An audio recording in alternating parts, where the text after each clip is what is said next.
Պարոն Արուշյանյան, մենք հանդիպել ենք ուղիղ 1.5 տարի առաջ ձեր տանը Երևանում, այդ ժամանակ դուք ազգային ժողովի падգամավոր եք։ Ու եթե հիշում եք, ես ձեզ վերջում հարցրի, ո՞րն է ձեր կարիերայի պիկը, այսպես ասած, ինչ եք պատկերացնում հետագայի համար, ասացիք իմ մասնագիտությունը Գյումրին է, բայց որևէ կոնկրետ բան չկա։ Հիմա ձեր մտքին կար այդ բանը, որ դուք դառնալու եք Շիրակի մարզպետ։ Չէ, իրականում որ այդ ժամանակ մենք քննարկում էինք, որպես այդպեսին միտք չկար Շիրակի մարզպետ դառնալ, այդ Շիրակի մարզպետը առաջանում է, պաշտոնները առաջանում են այն ժամանակ, երբ որ դրա կարիքը մարզը կամ երկիրը ունի եւ մեր քաղաքական թիմը վարչապետի գլխավորությամբ որոշում է, որ մենք այս պահին անհրաժեշտ ենք այստեղ որ ծառայություն մատուցենք մեր ժողովրդին։ Ահա, բայց եթե նույն հարցը տամ, հիմա սա կհամարեք, որ պիկն է ձեր կարիերայի։ Իրականում կարիերայի պիկը կհամարեմ են, երբ որ կապ չունի որտեղ ես աշխատում, այդ աշխատանքի ընթացքում դու ինչ որ հետք ես թողնում քաղաքի, մարզի կամ երկրի համար, ժողովրդի սերն է իմ կարծիքով այդ ամենապիկը, որ կարելի է վաստակել, կարիերայի պիկ, որպես այդպեսին չեմ կենտրոնանում դրա վրա, իհարկե կար ժամանակում տարբեր պաշտոններ եմ զբաղեցրել, բայց չեմ խորանում թե այդ բանին որտեղ եմ ու ինչ պաշտոն ունեմ, ավելի շատ խորանում եմ թե այդ պաշտոնով ինչ կարողանում եմ անել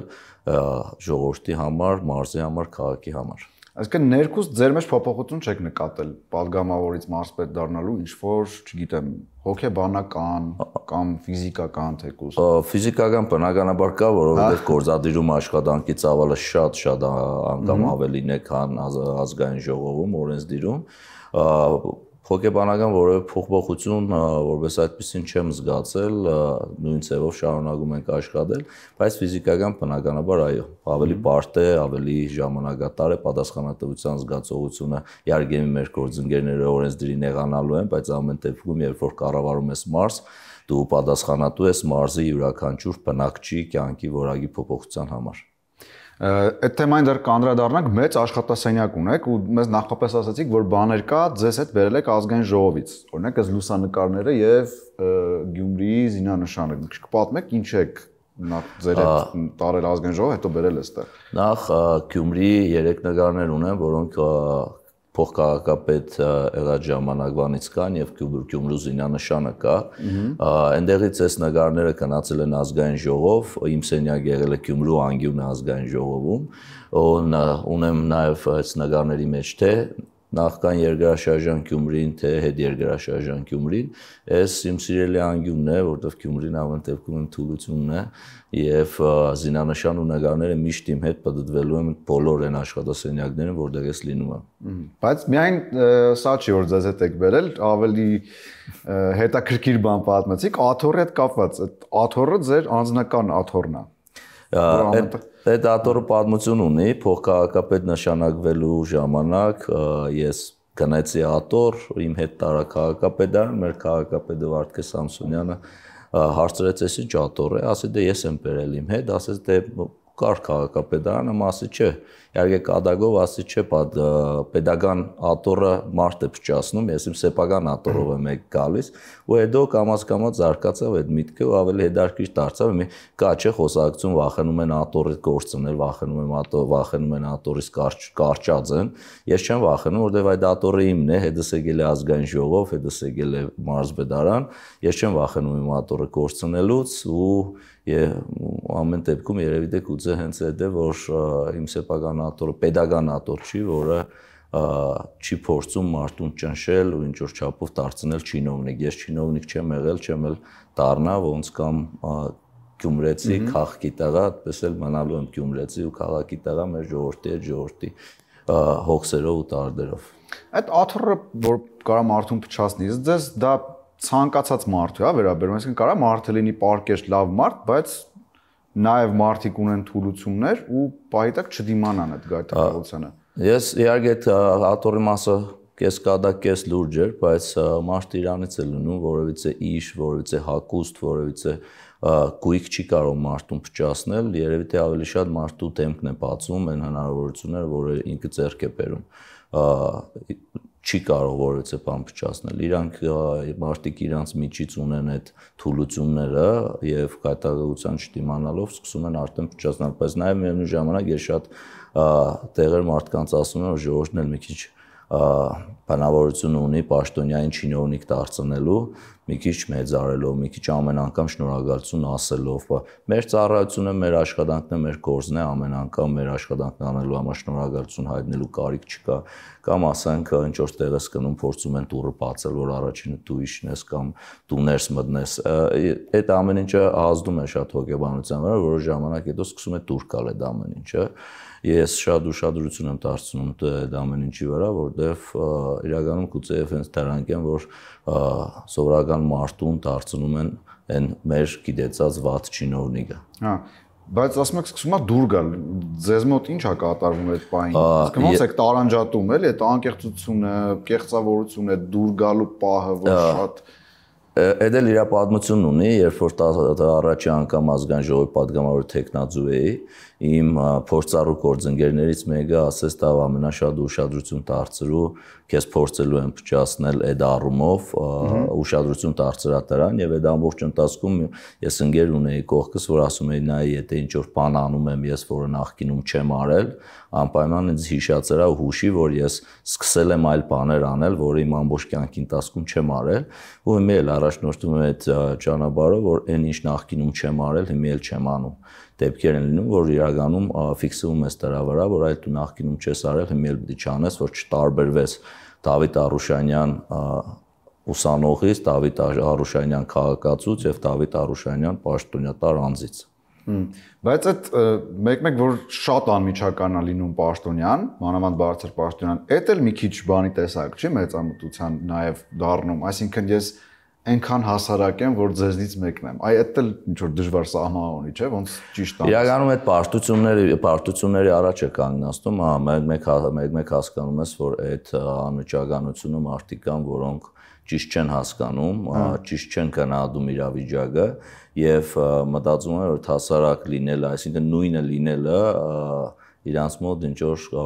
առավելություններ է տալիս, բայց մարդը պետք է չփոխվի, էլի կապ չունի դու այսօր ինչ հագուստով ես, պաշտոնը նույն հագուստի պես բան է, կապ չունի դու այսօր ինչ հագուստով ես, դու ներկուստ միշտ նույնն ես, կապ չունի դու ինչ մեքենա ես քշում, Rolls-Royce լինի թե Opel լինի, դու ղեկին նույն մարդն է նստած ու ընդհանրապես կապ պետք է չունենա դու ինչ պաշտոն ունես, ներկուստ դու նույնն ես, տարբերությունը ինչուց է գալու, որ առավելությունը որտեղ է, դա որտեղ ես պաշտոն ունեմ, դու պաշտոն չունեք։ Իմ կարծիքով մարդկային հարաբերությունների մեջ ոչ հագուստը, ոչ մեքենան, ոչ տունը, ոչ պաշտոնը առավելևս տարբերություն դի չտնի մարդու տեսակի եւ մարդկային հարաբերությունների մեջ։ Ձեր աշխատասենյակի հետ կապված հետաքրքիր նկար է այնտեղ կախած ձիու ցուցանակը կա, ինչ որ բյուրեղիկներից են հավաքված եւ այլն, պատմեք մի քիչ ինչ է իրենց ներկայացնում։ Այս նկարը մեր պրոֆեսորներից մեկն է նվիրել ինձ, ինքը Երևանում պատվավոր պրոֆեսոր է, Պաշտպանության նախարարի խորհրդականն է, ինքը բաղկացած է 54000 մանր բյուրեղիկներից, ինքը այդ բյուրեղիկները պատվիրում է դրսից, ստանում է նման նկարներ, նաև ինքը ունի Ավետիք Իսահակյանի 150-ամյակին նվիրված Ավետիք Իսահակյանի նկարը, որը թանգարանին է նվիրել, Շիրազի նկարն ունի, որը Շիրազի թանգարանն է նվիրել, բոլորը մի քանի տասնյակ հազար մանր բյուրեղիկներից ստացած նկարներ են, եւ ես մեծ սիրով այս նկարը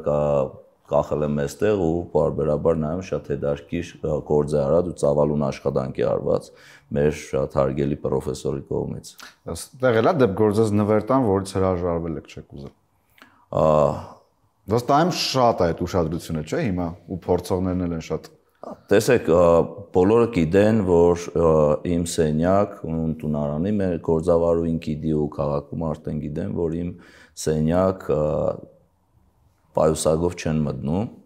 նույնիսկ եթե շատ հարազատ մարդիկ են լինում, որոնք գիտեք թե նոր նշանակված ես, գալիս են մի հատ կոնյակով կամ բանով, իմ հարազատներն էլ գիտեն, որ իմ սենյակ որևէ պայուսակով չի կարելի ներս մտնել ու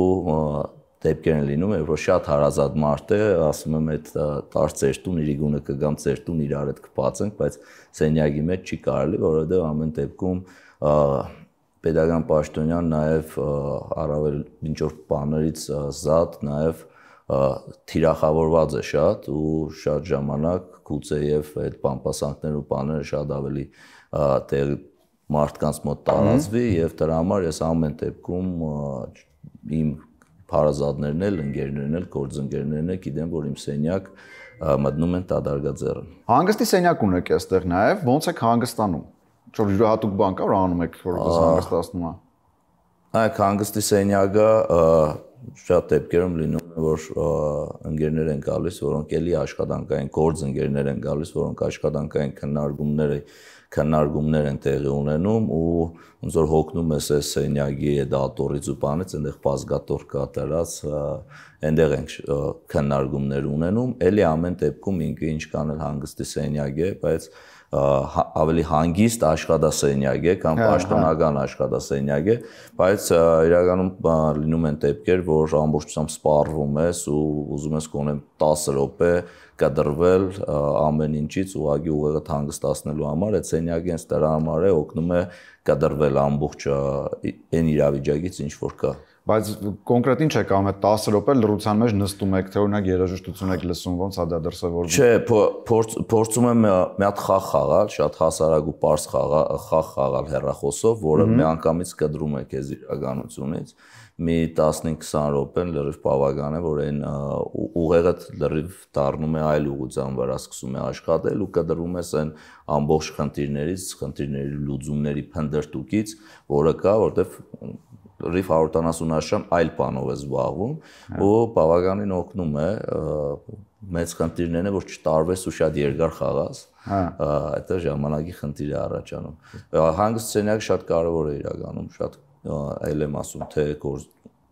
հանգիստ աշխատանքային գործընթացների համար, թե ուղղակի ծրվելու, որովհետև խնդիրներն այնքան շատ են, որ ամեն անգամ այդ խնդիրների լուծումները փնտրտուքի մեջ մի պայ է ստացվում, որ իրականում պես ասում եմ միշտ այդ բառը ուղեղը սկսում է եփել։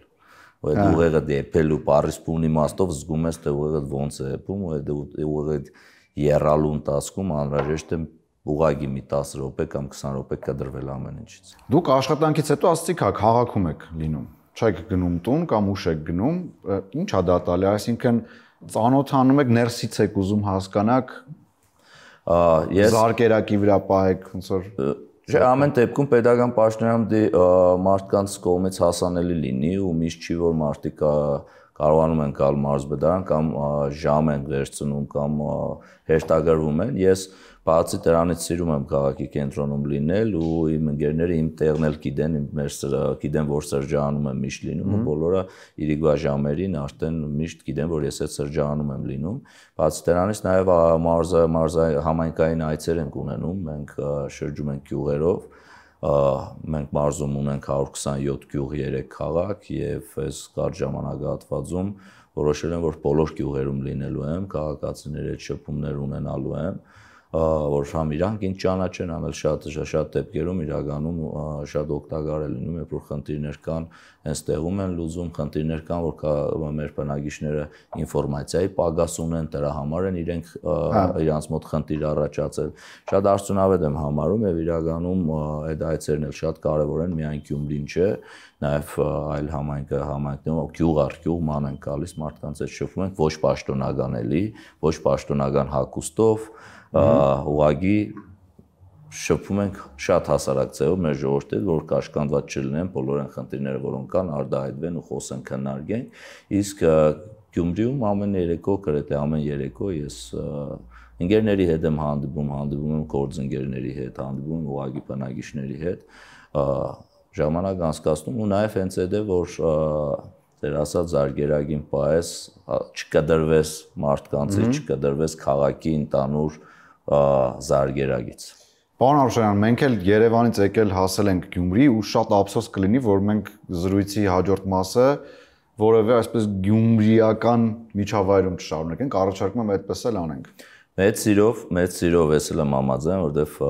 ամեն դեպքում մեր հեռուստատիտողները Գյումրիից հետաքրքիր տեղեր ցանկանան տեսնել, ոչ թե անհետաքրքիր աշխատասենյակը, իսկ Գյումրին էլ ամբողջությամբ հետաքրքիր վայրեր են, պատմամշակութային վայրեր են, որն էլ ցուցադրենք, որտեղ է նկարահանումը հանենք, ինքը զարդ է մեր մարզի, Հայաստանի ոչ միայն մեր երկրի համար։ Շատ լավ։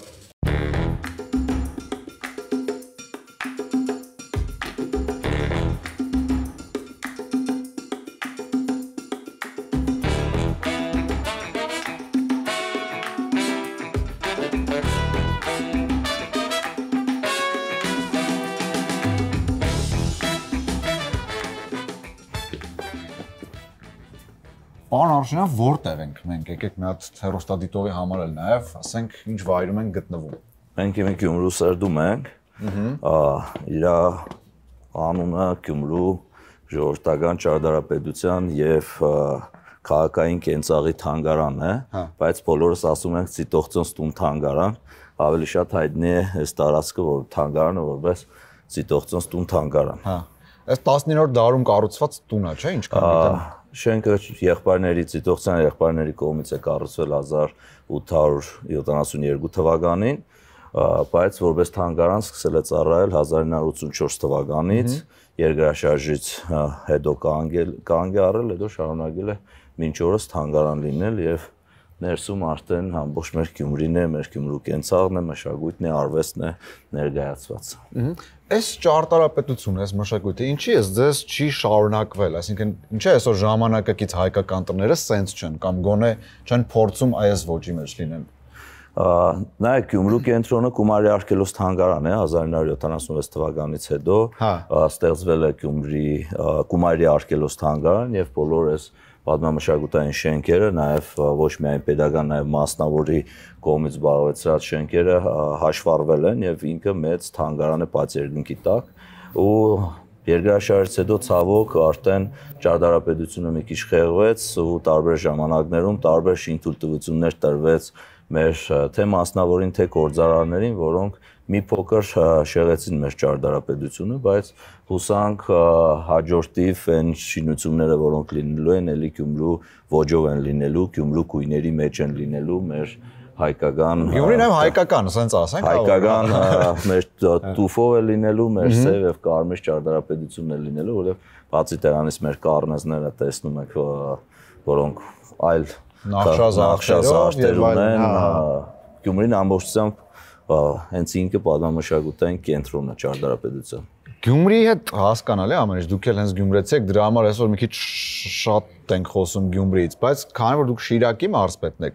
այսպեսի մի հարց եմ ուզում տամ, բացի Գյումրիից, ինչ վայրեր կան Շիրակի մարզում, որ ըստ ձեզ թերագնահատված են, այնտեղ ավելի շատ տուրիստներ պիտի գնային, այցելուներ պիտի լինեին, բայց մի տեսակ ասենք նույն Գյումրիից Տվերի տակ են մնացել, դրա համար այնտեղ քիչ են այցելում։ Ասես մի քանի տեղ խորհուրդ տվեք, որ մարդիկ ովքեր գալիս են Շիրակի մարզ, նաև այդտեղ գնան։ Շատ բարավակացան հարց եք տալիս, իմի որ մի քանի բան մոռանամ չասեմ, մեր համայնքները նեղանալու են, բայց ամեն դեպքում կֆիքսեմ միանշանակ երերույթը, որ անի համայնքում է գտնվում, անի սահմանին է գտնվում, Աբրանքեդի ափին, երերույթը յուրահատուկ պատմամշակութային ժառանգություն է ոչ միայն Հայաստանի համար, այլ ամբողջ աշխարհի համար։ Անպայման կնշեմ մեր Արփիլիջը, որը իրականում չգնահատված է ու ինքը արգելոց է, հենց Արփիլիջ ազգային պարկն է, որ մասում է Համասիայի ավելի հյուսիսային հատվածում է, ինքը զբոսաշրջային, էկոզբոսաշրջային յուրահատուկ վայր է, այնտեղի բուսականությունը, կենտանական աշխարհը, կարմիր կրկում գրանցված շատ ու շատ բուսատեսակներ ու կենտանիներ կան, ինքը հենց ազգային պարկ է եւ մեր Արփիլիջը ինքն իրենով Արտիկ համայնքում մեր Հարիջավանքն ունենք, այսինքն բոլոր տեղերում, որտեղ կա Շիրակի մարզում, երևի թե պատմամշակութային արժեք ներկայացնող շենք-շինություններ, հուշարձաններ, խաչքարեր, երևի թե ամենաշատը Շիրակի մարզում է։ Բայց այո, կենտրոնանում են մեր զբոսաշրջիկները Գյումրու վրա հենց Վարամապեշտը ունենք մենք Ախուրյան համայնքում, որ էլի հրաշք տեղ է մեր Նախինքը Իրանից եկեղեցին արդեն պատմամշակութային արժեք ունի եւ հարակից տարածքը ամբողջությամբ նոր վերանորոգված, այնտեղ քայլուղիներ են սարքած, լիճ կա, շատ հրաշալի տեղ է, խորհուրդ կտամ նաեւ մեր զբոսաշրջիկներին այդտեղ այցելեն, ու ընդհանուր առմամբ շատ կան Գյումրի ու Շիրակի մարզ։ Ահագին բան ասացիք, դուք երբ դարձաք մարզպետ, ձեր ուղեղում կար այն առաջի գլխավոր խնդիրը, որ այս դառնալուց հետո պետքա լուծեմ մարզում։ Ես Եմ բոլոր տեղերում, որտեղ իմ գործունեությունը ծավալում եմ, փորձում եմ ռեֆորմներ անել ու չգնալ իներցիոն կառավարման, որտեղ իներցիոն կառավարման պարագայում ոնց որ ժամանակ դա շատ ավելի արագ է գնում, քան pedagogan մարմիններն են։ Դի ռեֆորմներ արվի, որ կարողանաս ժամանակի հետ համահունչ գնալ ու այդ ռեֆորմները թե աշխատավոժն է, թե աշխատանքի տեսակներին ձևով ենք մենք առաջնորդում ու առաջ շրջում, բայց Գյումրին ու Շիրակի մարզը այնքան ոլորտներ ունի, սկսած գյուղատնտեսությունից, զբոսաշրջությունից, այնքան հանկարծունաբերությունից, անասնապահությունից մենք այնքան ոլորտներ ունենք, որը յուրաքանչյուրի մեջ գործ ունենք անելու։ Մանկապարտեզներ, դպրոցներ, ճանապարհներ, այսինքն չկա մի ոլորտ, որ կարողանամ հանգիստ ասել, որ այս ոլորտում որևէ բան չկա անելու, ամեն ինչ հանգիստ է, ու քանի որ չխաղաղականացնելը ես չեմ խորանային աշխատանքները, որը տեղի են ունենում այս պահին Շիրակի մարզում ու Գյումրիում, բայց աշխատանքները շատ լայնածավալ են ու բոլոր ոլորտներում գործ կա անելու իրականում, չես կարող առանձնացնել, թե որ ոլորտն է ավելի կարևոր, բայց քանի որ զբոսաշրջությունը իմ հարազատ ոլորտն է, ես զբոսաշրջության ամբողջ իմ հասուն կյանքը զբոսաշրջության մեջ եմ անցկացրել, այդ ուղղությամբ մի քիչ աշխատանքներն ավելի երևի թե փորձում են գոնե շատ տանել, տարբեր պետական ծրագրեր բերել Գյումրի, տարբեր միջոցառումներ անել Գյումրիում, ցավոք զբոսաշրջության քանակը մի քիչ նվազել է, նաև օտանավակայանն է մեր ակտիվ աշխատում զբոսաշրջության համար ամենակարևոր կետերից մեկը ինֆրաստրուկտուրաները, ենթակառուցվածքները, օտանավակայանն է ակտիվ աշխատում, փորձում ենք բոլոր ուղղություններով քիչ-քիչ ներդրում ունենալ, աշխատանք անել։ Հասկացա։ Մեկը էլի վերադառնում ենք Գյումրիի թեմային, որովհետև ճանապարհին շատ հետաքրքիր բան ասացիք, որ Ջեյսոն Ստեյթեմի Մեղվապահը ֆիլմի հատուկ էֆեկտները, նույն ինքը CGI-ը արվել է Գյումրիում։ Տեսեք, Գյումրի էր եկել մի ռուսական ընկերություն, որը այստեղ էր տեղափոխվել Ռուսաստանից եւ ուզում էր գործունեությունը այստեղ ծավալել։ Տնօրենի հետ այդ ժամանակ դեռ փոխքաղաքապետ էի, տնօրենի հետ երբ որ զրուցում ենք, պարզվեց, որ իրենք շատ ու շատ հոլիվուդյան ֆիլմերի եւ ռուսական ժամանակակից ֆիլմերի հատուկ էֆեկտները իրենք են հենց անում ու իրենք իրենց աշխատանք խմբով տեղափոխվել էին Գյումրի, որը իմ համար շատ ուրախալի էր, որովհետեւ շատ հայտնի ընկերություն էր, որի կայքը երբ որ բացում էր իրենց օֆիսների, գրասենյակների հասցեներում կար օրինակ USA Los Angeles, եվրոպական ինչ-որ երկիր ու քաղաք եւ Արմենիա Գյումրի։ Այդ իմ համար շատ կարևոր էր, դրանից հետո այդ աշխատանքների ընթացքում դուրս եկավ Ստեյթեմի Մեղվապահը ֆիլմը, որը իրենք հենց այստեղ էին արել ու հետարքիր ֆիլմը, երբ որ կինոթատրոնում ֆիլմը նայում ես, հասկանում արդեն պատկերացնում ես, որ շատ էֆեկտներ Գյումրիում է արվել ու հբարդություն է ուղղակի։ Մենք ամեն դեպքում աջակցում ենք բոլոր այն ընկերություններին, որոնք կուզենան Գյումրիում գործունեություն ծավալել, մենք պատրաստ ենք աջակցել իրենց։ Այստեղ երեխաներին բերել են էքսկուրսիայի, հա, դրա համար եթե աղմուկա, այդ է նշանակում այդ աղմուկը։ Այսինքն կարելի ասել, որ Ջեյսոն Ստեյթեմը մի քիչ նաև գյումրեցի է արդեն, ինչ որ չափով։ Տեսեք, ունի էլի, թեթև։ Այդ էլ ես չասեցի, հետո ես որ ասեի, դե ասեն էլի գյումրեցիները գլուխ կովանություն են անում, բայց նաև կարելի է ասել, որ այդ ֆիլմի մի հատված այստեղ է նկարահանվել։ Մենք մեր գյումրեցիներ, այնքան գյումրեցիներ ունենք աշխարհահռչակ, որ հոլիվուդյան աստղերը ու այլ ոչ գյումրեցիները թող մնան իրանց, մենք ունենք մեր Մերգեշյան, մենք ունենք Ավետիք Իսահակյան, մենք ունենք Շիրազ, մենք ունենք Արտուր Ալեքսանյան, մենք ունենք Յուրի Վարդանյան, Պաշկով ունենք, մենք թվարկեմ շատ երկար թվարկելու եմ, ներողություն եմ խնդրում են մեր սպորտսմեններից եւ մշակութային գործիչներից, որոնց անունները չտվեցի, բայց ամեն դեպքում մենք մերը արդեն շատ ու շատ ունենք ու աշխարհին ենք տալիս, ուրիշները մեզ պետք չեն, շնորհակալ եք իրենցից։ Պարոն Արոշյանյան, ես էլ եմ շնորհակալ շատ հետաքրքիր զրույցի համար ու նաև հետաքրքիր սիրուն էքսկուրսիայի։ Ես ուզում եմ նույն հարցը տամ ձեզ հիմա ինչ որ տվեցի տարի ու կես առաջ։ Եթե եւս մեկ անգամ հանդիպենք, էլի տարի ու կես, 2 տարի հետո, ըստ ձեզ որտեղ եք լինելու։ Որտեղ կհանդիպենք։ Հա, չեմ մտածել հեչ այդ մասով, թե որտեղ կլինեմ տարի ու կես հետո, երևի ժամանակը ցույց կտա, բայց վստահ եմ, որ որտեղ էլ որ լինենք ու որտեղ էլ որ հանդիպենք կլինի ուղղակի քաղաքացի Դավիթ Արուշանյան, թե պետական պաշտոնյա Դավիթ Արուշանյան, իմ մեջ այդ ժամանակի ընթացքում ոչ մի բան չի փոխվելու եւ միանշանակ մնալու եմ նույնը ու նույն ձևով սիրով հյուրընկալելու եմ ձեզ կլինի աշխատասենյակում, մեր քաղաքում, թե ուղղակի մեր տանը։ Ու դե աթոռն էլ է նույնը լինելու։ Աթոռը միանշանակ նույնն է լինելու եւ Գյումրու զինանշան ու նկարները։ Շատ շնորհակալ եմ։ Ես եմ շնորհակալ։